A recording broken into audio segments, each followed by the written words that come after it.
Now at 9, Oklahoma voters today decided runoff elections. We're going to have results. Also, with more companies announcing layoffs, a new survey finds in-person workers may have the advantage over those who are still remote. I'm Madison Allworth in New York. I'll have the details coming up. The 4 states most watched news starts now. thank you for joining us tonight. I'm Jordan Albee. Oklahoma voters today deciding runoff elections in cases where no candidate got more than 50% of the vote in the primary. We begin tonight with the Republican nomination for United States Senator Mark Wayne Mullen defeating T.W. Shannon. Now the Democrat nomination for United States Senator Madison Horn. He gets a win over Jason Bollinger. This next race is close all evening. The Republican nomination for United States Representative District 2. Josh Brasheen defeating Avery Fricks. Now a reminder, you can always go to our website, also KOAM News app. See results for the Oklahoma primary runoff election at koamnewsnow.com/elections. The website includes resources for all of the 4-state area like polling places, deadlines, dates, and you can even check to see if you're registered to vote. Once again, that's koamnewsnow.com/elections. Meteorologist Doug Katie joining us now. Back to the heat, huh? Yeah, a little bit. I mean, it's not awful outside, but of course it is summertime, so it is hot across the region, just right about where we should be for this time of the year. Normal highs 89, we hit 90 today. Started very comfortable at 64 degrees during the morning hours and just had a few cumulus clouds during the afternoon. Clear skies for us right now. Any rain or clouds, you have to head off toward the south where there is some tropical moisture, but none of it's going to head toward us, at least over the next few days. We're sitting into the upper 70s right now. We'll back down to about 65 once again. We are going to talk about some rain chances, though, here in just a bit. So much. Authorities sentenced a man convicted of child sex crimes who then cut off his ankle monitor and fled for a year. 51-year-old Robert Shields of Joplin was convicted of 4 charges, including child molestation, statutory sodomy, and 2 counts of statutory rape. The survivor endured the abuse for years, starting at the age of 7. Shields was sentenced to life in prison, still faces charges, though, in Berry County, Missouri. Senator Roger Marshall was in southeast Kansas today for a roundtable discussion on the growing concern of fentanyl use in Kansas. KOAM's Shaylin Banks is more on why some are calling it an epidemic. Today in Pittsburgh, Crawford County Sheriff's Department, local health professionals, and Senator Roger Marshall met today having a roundtable discussion on the ongoing concern of fentanyl use in the state of Kansas. We're starting to see a lot of it in southeast Kansas, and I think it's very important that we meet with our partners statewide, federal-wise, locally, because we're going to have to combat this. According to the DEA, fentanyl is a synthetic opioid that is 50 to 100 times stronger than morphine. And the senator office shares that 149 of 338 overdose deaths in Kansas that happened in the first half of 2021 were fentanyl related. It's getting worse every day. We want to get here and share the message that just taking even 1/2 of a pill can kill. So with school starting up, we're trying to get the message out across the state how dangerous fentanyl is. Numbers of fentanyl recoveries have increased at the community health center. Keep in mind, these are folks who aren't scheduled to come in. These are people who have heard about what CHC does and want help. And so this isn't something that you can coordinate. This isn't something that we know is going to happen. I will get called out of meetings to go help with somebody who's in opioid withdrawal. So these are people who just have heard about us and want to change their lives. The Crawford County Sheriff's Department plans to continue to educate people on the drug in hopes that will be the main reason people stay away from it. In Pittsburgh, Jalen Banks, KOAM News. Now all of the Crawford County Sheriff's Office has Narcan nasal spray. It's a medicine they can use to treat someone suffering from ill effects of fentanyl.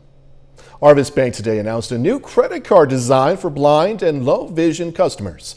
The new credit card design is going to have features written in Braille, like the card holder name, credit card number, expiration date, security code as well. Arvis also offers Braille account statements and ATMs. For the younger ones in the organization, I would kind of see that as something that would probably we could pick up on and would be very instrumental to them, when they're shopping and that kind of thing. Harvest says customers can receive a new Braille card at any branch location or also by calling Harvest. The threat of layoffs and cutbacks at companies across the country affecting some companies' plans for remote work. Fox Business Network's Madison Allworth has this story from New York. A new survey by PwC shows that 50% of companies are contemplating job cuts in the near future. 52% foresee a hiring freeze. This coming as companies continue to announce major layoffs this summer. On Monday, Ford announced that 3,000 employees are being let go. This is helping to cut costs as they look towards increasing their production of electric vehicles. They join companies like Wayfair, which is cutting 870 employees after a decline in sales, as well as Peloton and the Robinhood trading app, which is laying off 23% of its workforce. Employment's going to clearly weaken, and that just further increases downward pressure on consumer spending. The PwC survey polling 700 U.S. executives, with the majority saying they are requiring staff to be on site more often. Despite this, Apple's remote workers are pushing back on return to the office policies, which should start after Labor Day, requiring them to be in 3 days a week, calling the plan draconian while saying they do exceptional work from home.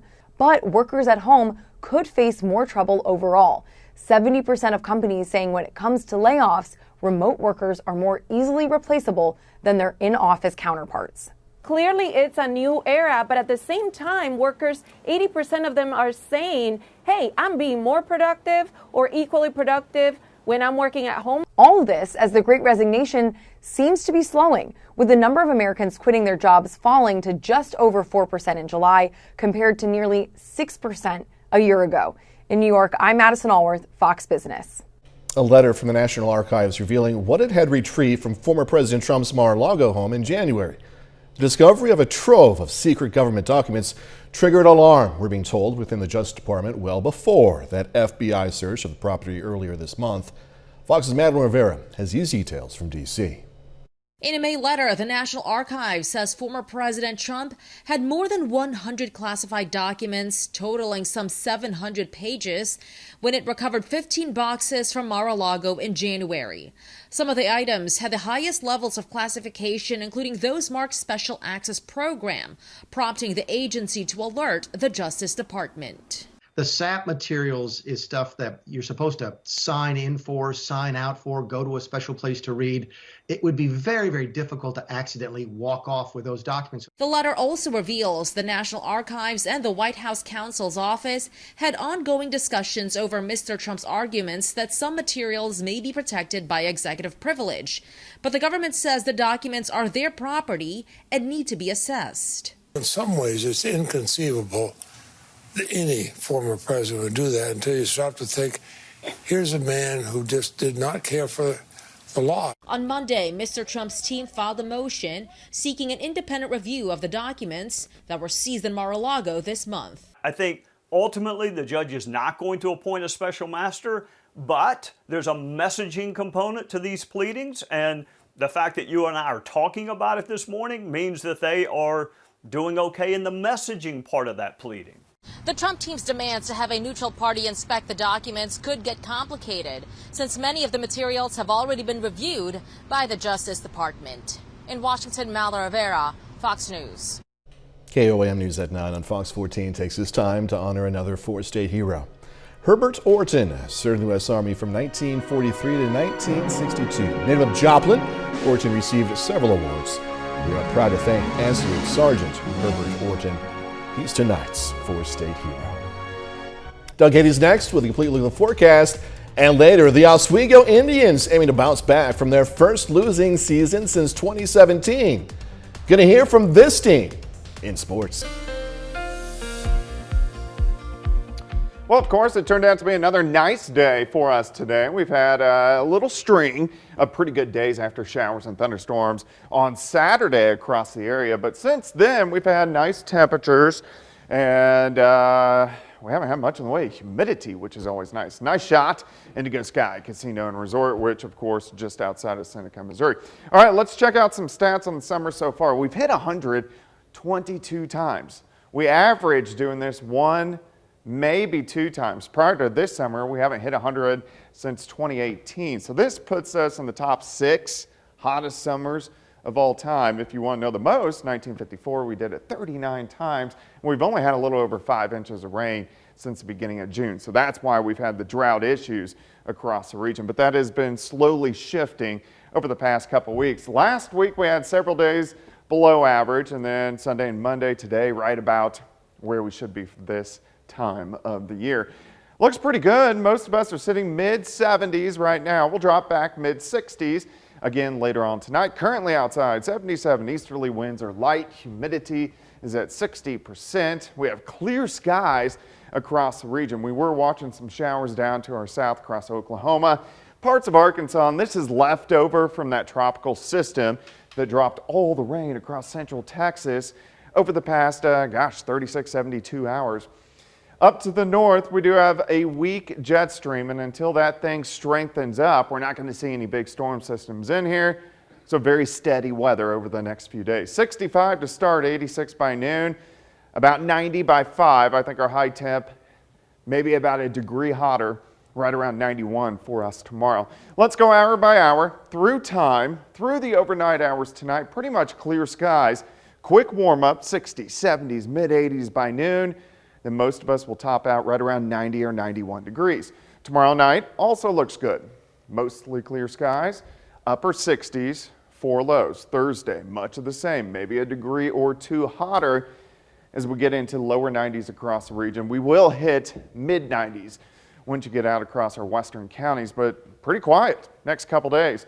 Thursday night, also pretty good. We drop back upper 60s for overnight lows. A little hotter on Friday, mid 90s.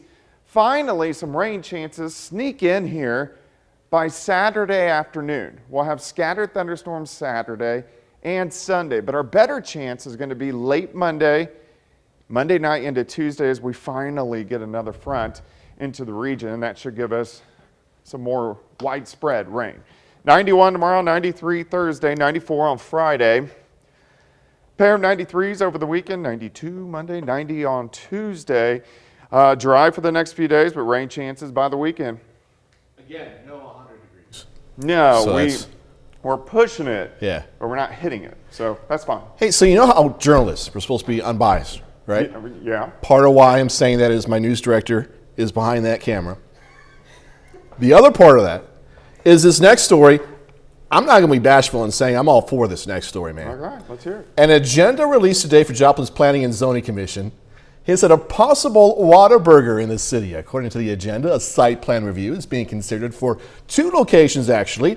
One at 2014 South Rangeline Road, the other at 2019 South Highview Avenue. Online records indicate the properties are owned by a Dallas-based company. Site plans were submitted by Whata Brands, LLC, which is associated with Whataburger. The Joplin Planning and Zoning meeting, by the way, is scheduled for September 12th at 4 p.m. Was that right? Yeah. You like Whataburger? I do too, man. It's so good. All right, coming up, going out, speaking your mind. Dr. Anthony Fauci is speaking out after news that he will step down at the end of the year. I'm Lauren Blanchard in Washington with that, plus more reaction from Republicans who say they want him to testify in Congress. Now that Dr. Anthony Fauci has announced he's going to be retiring at the end of the year, Republicans are promising to keep him busy with testimony if they're able to take back either chamber of Congress. Fauci himself is now speaking out against those threats of investigations and where the country goes from here with the pandemic. Fox's Lauren Blanchard reports now from D.C. Dr. Anthony Fauci says he hopes the U.S. will be able to keep lowering the rate of COVID infections, though he wants more Americans boosted. He announced he will leave his post at the National Institute of Allergy and Infectious Diseases and as the president's chief medical advisor, retiring from government service in December after more than 50 years. And I just felt, since I still had a lot of energy to do other things, I wanted to give myself that opportunity. But a number of Republican critics of Dr. Fauci say they want him in the congressional hot seat to answer questions on the U.S. response to the pandemic. And they want to grill him about the early lockdowns and mask and vaccine mandates. Dr. Fauci, retirement or not, is going to be spending a lot of time in front of a congressional committee and committees if Republicans take back control. I believe that oversight is an important part of the government process. But some of the things that have gone on have been outright character assassination. Senator Roger Marshall says he sent a letter demanding the Department of Health and Human Services preserve Dr. Fauci's emails. He and others also want to investigate what Dr. Fauci knew about the origins of the pandemic. We're going to hold Dr. Fauci and the CDC accountable. America deserves it. Dr. Fauci hopes more Americans will get their booster shot this fall. This as Pfizer has asked the FDA to greenlight their Omicron booster. In Washington, Lauren Blanchard, Fox News. Still ahead, a growing trend. This isn't your average sports bar. I'm Jackie Ibanez with a look at a new type of bar exclusively playing women's sports. That and much more straight ahead. It is definitely a grand slam, a new type of sports bar exclusively playing women's sports. Fox News correspondent Jackie Ibanez has the scoop. She shoots, she scores. In just a short span of time, Jenny Nguyen is transforming the landscape of the traditional sports bar with the opening of the Sports Bra in Portland, Oregon, a bar dedicated to only playing women's sports. The idea came a few years ago after Nguyen and some friends had a hard time trying to watch a women's basketball game at a standard sports bar. I think that there's this universal feeling that women have when they go to sports bars. I mean, it goes anywhere between uncomfortable to unsafe. So she created her own. It's just so amazing to have a place that actually prioritizes women's professional sport the way it should be.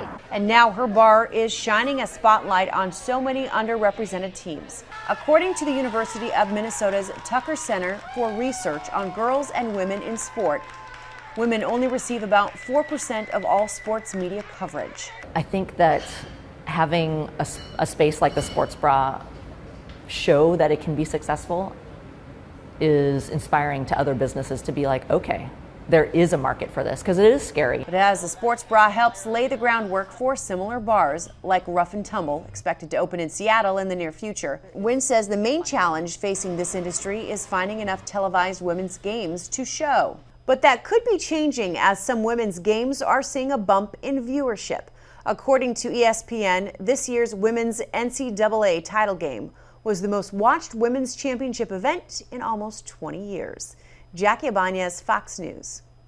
Okay, so there's only room for two opinions on this guy. Look closely. Either he's really creative or just, come on, man. What are you doing? You know what I mean? Either way, you'll learn more about this hot dog improv next.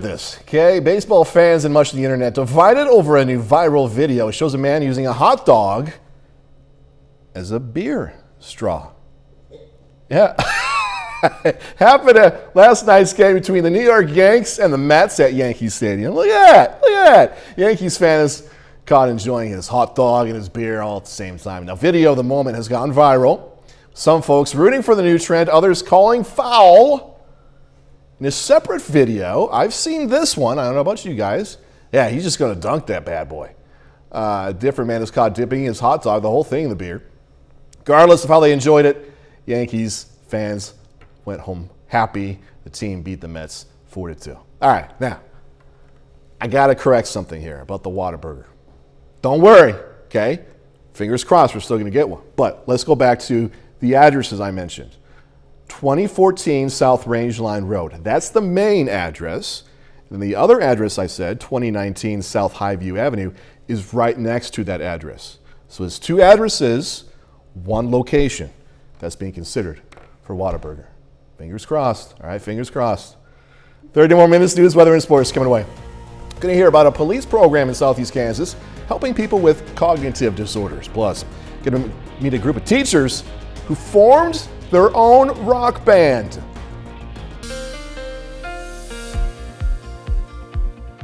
Well, it definitely turned out to be a nice day for us today. The past couple days have actually turned out pretty good. High temps into the upper 80s to right around 90 degrees, and that is what we saw throughout the daytime hours today. Clear skies, looks good. Indigo Sky Casino and Resort. Pretty much clear skies sticking around for the rest of the overnight hours. All right, it's been a hot summer.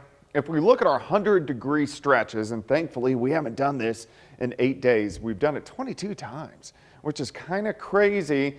39 times in 1954, so that is the most on record that it's ever been done. Here's also the problem. We've only had a little over 5 inches of rain since June 1st. At least that has been shifting a little bit the past couple weeks as the new pattern is setting up. It's going to be fully set in 4 weeks. So the switch we've seen over the past couple weeks, that is showing us that new pattern starting to take hold, which is really good news for next summer. All right, lower than average temperatures last week. This week really hasn't been bad. We've been right about where we should be for this time of the year. Outside, 74 in Cassville, still 80 in Chautauqua, 82 in Chanute. Pittsburgh checking in at 78 degrees. We can go to the airport, sitting at 77. Easterly winds are light. Clear skies. Humidity pretty good, actually. The entire viewing area really not seeing anything. We've had some clouds, some showers down to our south. This is the leftover moisture from the tropical system that affected really parts of Texas. All weekend long, Dallas had over 15 inches of rain. Besides that, the lower 48 is pretty quiet. Our jet stream up north is fairly weak, so until that strengthens, we're not going to see any big storm systems in here. 65 if you're getting up early, 86 by noon, 90 by 5. High temp at 91 for us tomorrow. And again, very similar to the past couple days, kind of that light easterly wind and mostly sunny skies. So we're going to start into the mid 60s. Quick warm up through the 60s, 70s, mid 80s by noon. And then we'll top out right around 90, 91 degrees. A little hotter, western counties, Yates Center, Chanute, Independence, 93, 94. Tomorrow night looks good, mid 60s.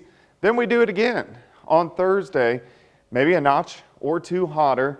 92, 93 degrees across the area, and then mid-90s once you get into our western counties. But we're pretty quiet as we go through the next few days. Finally, some moisture heads in our direction Friday. I think we're going to be dry, but that moisture will give us chances for showers and thunderstorms as we head into the weekend. So Saturday into Sunday, if you have outdoor plans, don't cancel them. They're going to be hit and miss, very similar to what we saw this past weekend. 91 tomorrow, 93 Thursday, 94 on Friday. We hold into the 90s through the weekend into early next week with some rain chances added in.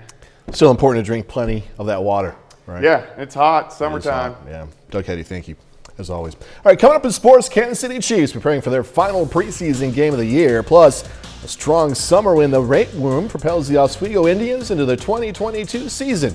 Jacob Leonard has that and more next. The Oswego Indians are less than 2 weeks away from their first game of the football season. Oswego kicks off their schedule on September 2nd at home against Marmaton Valley. Now the Indians looking to bounce back this fall after going 3-6 overall last season. It was their first sub-500 season since 2017. Now the good news for Oswego, they have a lot of good players back from last year. They returned 6 starters on each side of the ball. And those guys, as well as some younger players, are looking forward to getting things turned around after injuries, COVID, and a few other things made 2021 a bumpy season. Last year was difficult for a number of reasons. Some of those factors were inside our control, and a lot of them were outside our control. We battled kind of an avalanche of adversity last year, and obviously with that though, we learned that we've got to work harder, we've got to get better, and you know, we've responded really well to that so far. We had the best weights attendance that we've had since I've been here this summer, and you know, not just attendance, it wasn't just showing up, it was showing up with a purpose too. That's all we could think about is all the tragic losses and all that happened last year. We're looking pretty solid so far. We just have a lot of new guys and new spots, and they're looking pretty good so far. The Kansas City Chiefs play their final preseason game of the year this week. They'll host the Packers on Thursday to wrap up their preseason schedule. Now that game is a chance for a lot of players to show what they can do before the Chiefs trim the roster to 53 players just 1 week later. Competition all the way through, so that's they're for starting positions and depth positions. So yeah. Oh yeah, we keep our eye on all that. I mean, we grade these guys every play, every day. So we're talking about it and going through it, and then Brett and I get together. You know, as of today, this is what we're looking at. we'll see, where it goes from here. The St. Louis Cardinals have won 8 games in a row. The Cards beat the rival Cubs 1-0 last night in Game 1 of their 5-game series. St. Louis and Chicago play a doubleheader today for Games 2 and 3. Game 1 here, Paul Goldschmidt, grounder to the right side. P.J. Higgins comes home with it. He gets Lars Nootbaar at the plate. Game still scoreless. Second inning, Javier Assad strikes out Albert Pujols. Pujols 1 for 4 in this game, still sitting on 693 career homers. Now it's 2-0 Cubs in the 7th. 2 on for Nolan Arenado, but he pops out to end the inning. St. Louis 5 hits in this one, but they didn't score.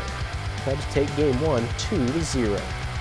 So in Game 2 of the doubleheader, Cards trying to get the bats going and split the day. Right now, they're pounding Chicago 7-1 in the 8th inning. Tyler O'Neill is 2 for 4 with a home run and a pair of RBIs. As for the Kansas City Royals, they're at home tonight, opening a 2-game set against the Arizona Diamondbacks. The Royals trying for back-to-back wins for the first time in nearly 2 weeks. Right now, though, they're trailing at 2-1 in the top of the 8th inning. Bobby Witt Jr. is responsible for Kansas City's only run of the night with a solo home run in the 4th. That's it for sports. We're back with more news after this. The new school year starts. This next story is just a reminder that teachers have to put up with a lot.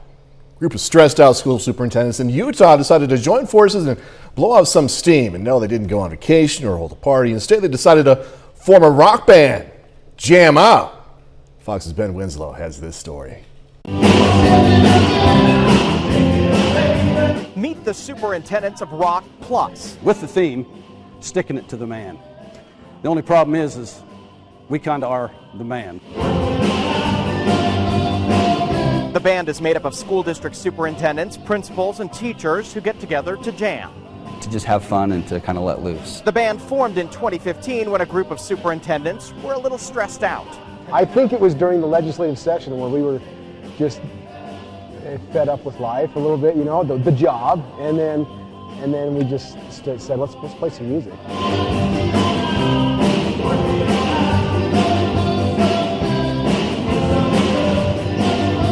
We stepped out of part of a meeting and got together and talked about doing this, and it sounded like a blast. One thing led to another. This is really fun. For me, it's the connections that we have, the friendships I've made here. It's been a good easing into my first few years as a superintendent.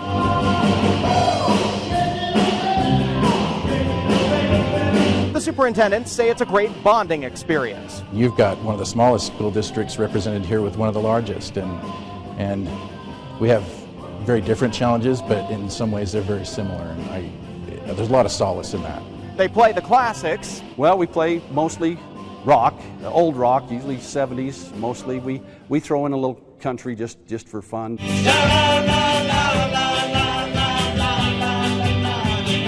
They play conferences and ball games, and recently played First Lady Abby Cox's Show Up for Teachers event. Let's keep the party going!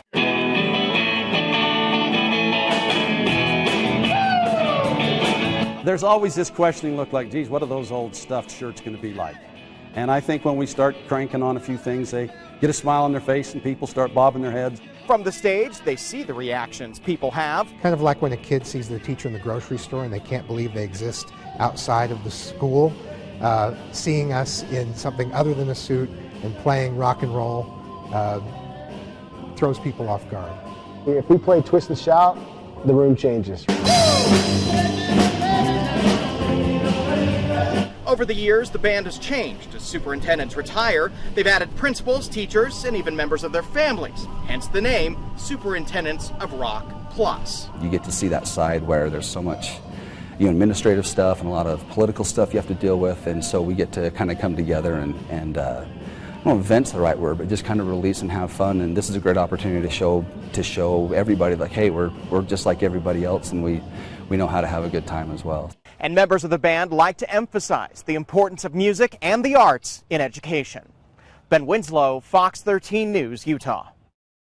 Got some previews for some upcoming action movies heading to Netflix, also those big screens. The new lineup of A-list stars and more. Here's Fox's Kristen Goodwin with the latest from the Hollywood Nation. I have to track welcome. Janny goes on a rescue mission. Craig solves another mystery, and all eyes are on Odenkirk in the Hollywood Nation. No one knows what we're doing. Bob Odenkirk's final bow as Saul Goodman pulled in a massive audience. According to Nielsen Live +3 ratings, the series finale of Better Call Saul was the most watched episode of the show, with 2.7 million viewers, surpassing the 1.8 million views that the season 3 finale drew on June 19th, 2017. The hit AMC crime drama concluded its 6th season run on August 15th and is up for 7 Emmy Awards. Today's First Looks features a glimpse at Daniel Craig interrogating the star-studded suspects in Glass Onion, a Knives Out mystery. Netflix released 2 images to the sequel to 2019's Knives Out and revealed it will be released December 23rd. The A-list cast includes Edward Norton, Kate Hudson, Janelle Monáe, Dave Bautista, and Daniel Craig reprising his role as super sleuth Benoit Blanc. We're running out of time. And the streamer also released a trailer to Lou, starring Oscar winner Allison Janney and Emmy Award nominee Journey Smollett. The action thriller follows a young woman and her landlord on a life-or-death rescue mission to save the woman's kidnapped child. It begins streaming September 23rd. If you slow me down, I will leave you behind. In Hollywood, Kristen Goodwin, Fox News. And that's our time for tonight. Thanks so much for joining us. Gonna leave you tonight with video of a new white rhino calf at the San Diego Zoo. Hanging out, chilling with its mama, rolling around in some mud. Be safe. Do this all again tomorrow. See you then.